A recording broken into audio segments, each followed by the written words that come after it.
everyone, welcome back to Belle's Books. I'm Carly and today I'm bringing you my December wrap-up. Woo! Nearly there on the wrap-ups. Okay, so I have 5 books to talk to you about today. Let's start with the audiobook that I finished in December. This was one that I started for Victober. It was Wives and Daughters by Elizabeth Gaskell. So I started this back in the beginning of October for Victober, and I very much enjoyed it, but like I've mentioned before, I've just had problems maintaining constancy with audiobooks because I can't listen to them in the house, so I only really listen to them in the car, and it just took me forever to finish this book. Also, it's quite a big book, but I loved it. I really enjoyed it. I'd never read anything by Elizabeth Gaskell before, and I think people have said that this is her strongest novel, even though it's unfinished. So you kind of get to the end and it's not the end because she died before she finished writing it. But I just loved her writing style. I just thought it was superb. I loved the story.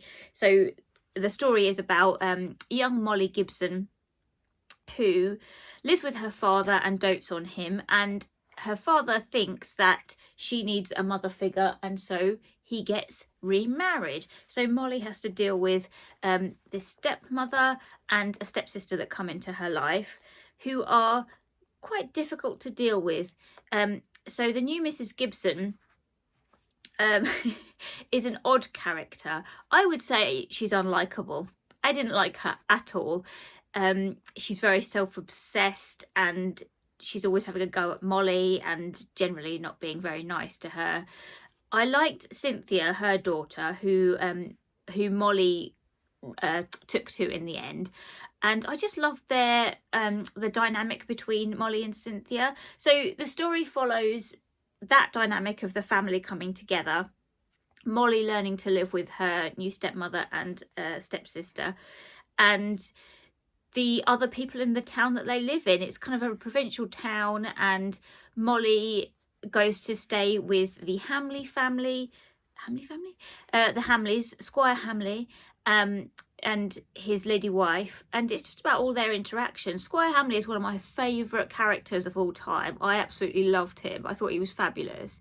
And Squire Hamley has 2 sons, Osborne and Roger, who become Molly's friends, and it's just, there's not much to say about it because it's a big book. It's very slow, but it's just delightful. It was just a really lovely read. It was kind of great to escape into, and I was kind of sad that when the ending just cut off, but you kind of know where she was going with it. You could see what she was doing and what she wanted the ending to be. So it was just lovely, and I'm really looking forward to reading more Elizabeth Gaskell this year. So yes, that was an excellent read, and I'm very pleased that I picked that up on audio. Okay, now I'm going to try and get through the next 2 quickly because I don't have much to say about these. I have a lot to say about the last 2. So then I read a poetry collection, What Girls Do in the Dark by the excellent Rosie Garland. This is a beautiful collection of poems about girlhood, the stars, the cosmos, gothic, there's the uncanny. There's lots of great things in here that I love, and there's a lot about planets and stars, and it's just fantastic. I'm going to give you a couple of poems that were my favourite. Snuffing Hearts That Burn Too Bright is about sitting next to a star on the bus, and it was just delightful. It made me chuckle. So some of these are quite funny, and I think my favourite poem was the title poem, What Girls Do in the Dark, about a girl whose sister goes missing at night and then kind of crawls in through the window, and it's just kind of mysterious and just lovely. I really loved it. I don't have much to say about it other than I really enjoyed this poetry collection. I kind of read it quite slowly.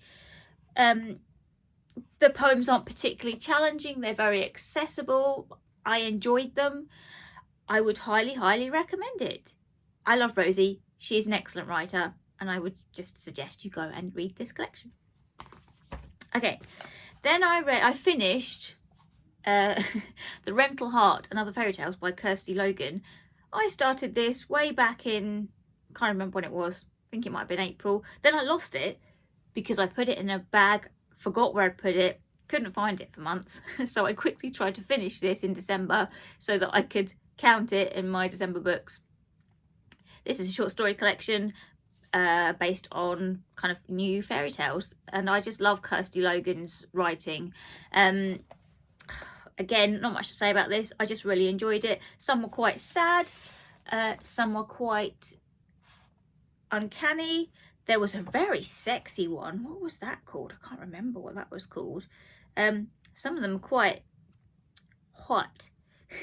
My favourite was Coin Operated Boys, which is about women who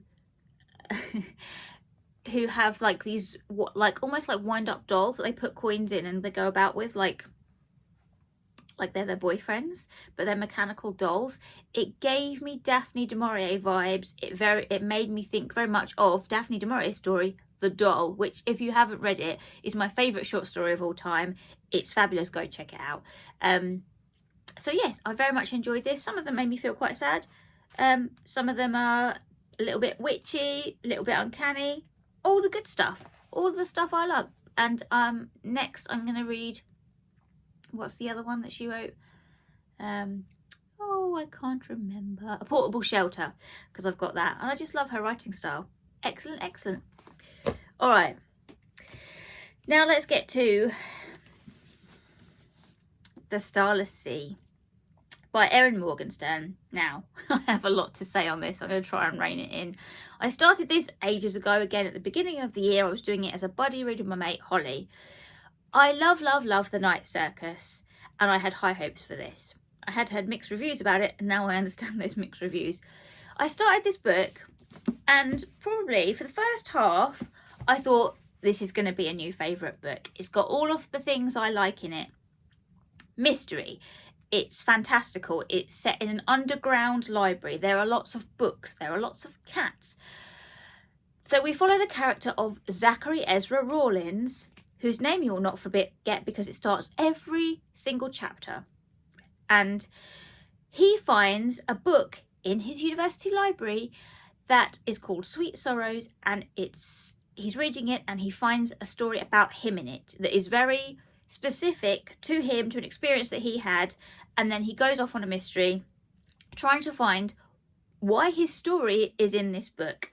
So this book is broken up into sections about Zachary going on this mystery, trying to find out what the hell's going on and how he's managed to wind up in this book, which is very old and was written before he was born.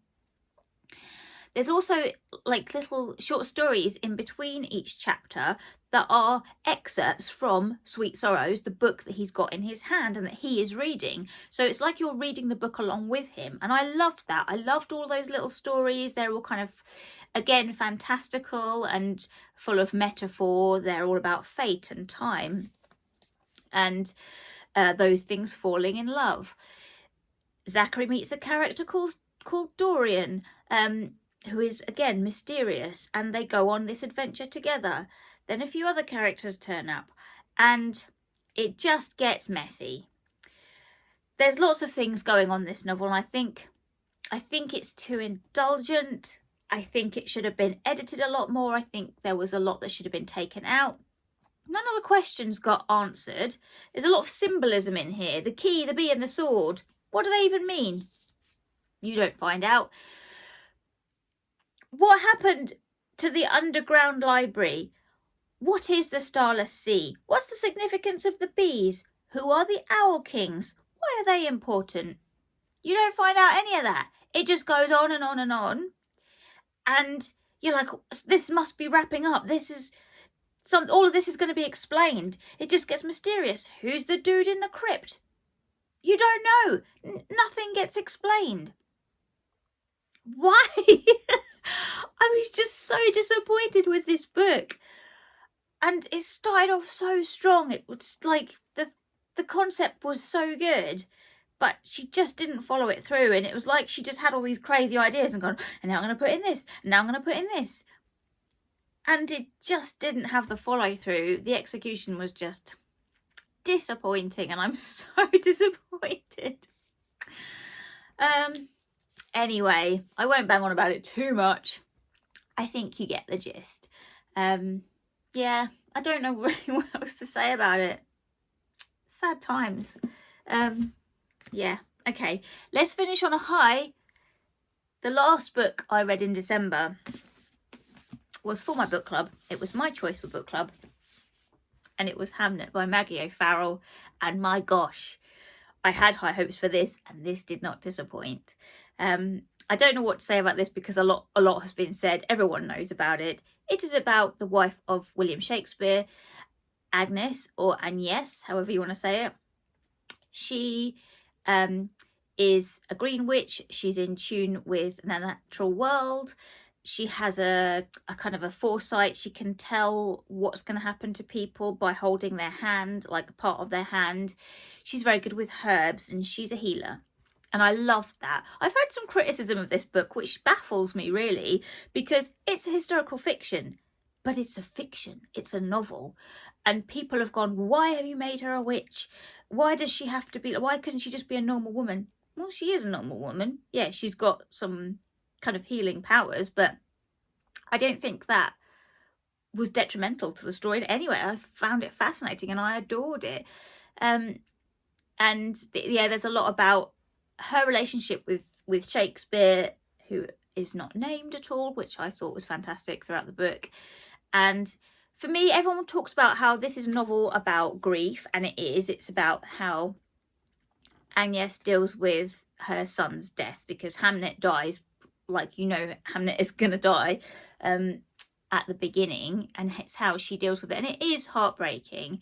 But the thing for me that really kind of caught me was the relationship between Agnes and Shakespeare, and the distance that was between them, because he's in London and obviously she doesn't appreciate how big a star he's becoming, and she wants him home with her after their son dies, and he just wants to escape. And you kind of really feel for both of them, because you understand the pull, the way that the characters are drawn. It's so full and well developed that you understand their motivations, you understand why each of them wants different things, and you just kind of like rooting for them, going, come on, just stay together. And yeah, it's just beautiful, and I love her writing style. I've heard people say that it's kind of lyrical and poetic, but I don't think it's not particularly difficult. I adore her writing. I think it's so easy to read. It really gives you a sense of place, and the characters are just so well drawn. The plot is magnificent. I can't think of anything wrong with this book. It's a 5-star read for me. I was so pleased that I read it, because last year was a bit of a kind of a mediocre reading year for me, and this just felt like, oh, thank God, I've read something absolutely fantastic right at the end of the year. And I just adored this book, and I know that I will reread it, which I don't often do rereads, but the minute I finished, I wanted to read it again. It was just fantastic, because I loved her character so much. I wanted to be back there. And yeah, I don't know what else to say. I'm just beaming because I loved it so much. If you haven't read it, go read it. It's also beautiful. All right. I'm trying to keep this short video. So those are the books that I finished in December. I'm going to do a video about my reading stats that sum up 2020, and my reading goals for this year, and of course my best books of 2020. Can you guess what's going to be on it? Maybe this. Definitely not this. Anyway, I will see you soon in another video. Bye guys.